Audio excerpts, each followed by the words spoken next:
Chapter 22. Kelly, Jamal, and I sat in the car staring out at him. I couldn't believe this was happening. The other guards all knew Kelly and me because we always arrived with Dad. This was crazy. We were so close. Suddenly, Jamal spoke up. He leaned over the seat and whispered to the driver, "Ask him if you can pull in and turn around." It took me a few seconds to figure out what Jamal had in mind. Beside me, Kelly tensed. She figured it out too. The guard waved the driver into the parking lot. "Just make a circle and come back out." The driver nodded. He pulled the car inside and made a wide circle, stopping at the side door to the offices. "Hurry, before he sees you," he said. Kelly, Jamal, and I jumped out. We watched him pull away. Then we slipped through the door into the building. Jamal rolled his eyes. That was easy. I peered down the long hallway. No one in sight. The building was very modern looking. Bright blue and yellow walls. Tall bronze sculptures. Glass office doors. Lots of sunlight streamed in from high windows. "This way," I said. I was pretty sure I could find Dad's office. We had to find Miss Devine, Dad's secretary. She'd known where Dad was filming. We started to trot, our shoes thudding the hard floor. We passed large frame posters of the movies Dad had made here. The 800-pound gorilla, Octoman vs. Squid Sisters. It came from beneath my bed. "These are awesome," Jamal said, stopping to admire the big poster of the Jaws of the Jellyfish. "I never saw that one." I gave him a gentle shove. "Keep going. We have to find Dad, remember? A little problem about a propane tank?" We stopped short when two young men in jeans and polo shirts crossed the hall ahead of us. They were both talking at once, waving papers in their hands, and didn't see us. I realized my heart was thudding in my chest.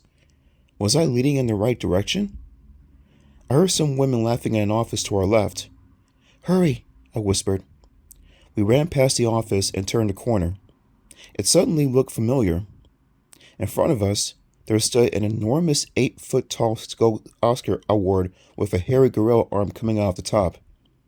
That's what greeted visitors to the studio. I knew Dad's office was on the other side of the statue. I could see the double glass doors at the end of the hall. I took off running. I could hear Kelly and Jamal close behind. I pushed open the glass door and burst inside. Miss Devine wasn't at her desk. The door to Dad's office was open behind it. I swerved around Miss Devine's desk and poked my head into Dad's office. His desk was piled with high papers, mostly scripts. A younger Kelly and I grinned at ourselves from a framed photo on the wall. "We have to get to the set before the dummies do their dirty work," I said. "But how do we find it?" Jamal asked. "Wait, I think I know," I said. "I think it's in that huge building that looks like an airplane hangar behind these offices." So we took off again, with me leading the way. I have to admit that I don't spend a lot of time running. I'm not in any sports teams and I don't jog or run for fun, so all this running was making me gasp for breath. My leg muscles throbbed and I had a sharp pain in my side. But I knew we might not have much time. We had to get to Dad as fast as we could. We turned to another long hall that led to the back of the building. About 8 or 9 people were seated around a long table in a conference room. They all turned and looked up as we went running past. "Who are those kids?" I heard a woman ask. I didn't hear the answer because Kelly, Jamal, and I pushed open the doors and ran to the back lot. I could see the maroon hangar-like building across a wide plaza.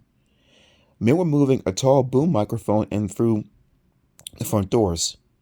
Several people stood at the side of the entrance, talking and waving scripts in their hands.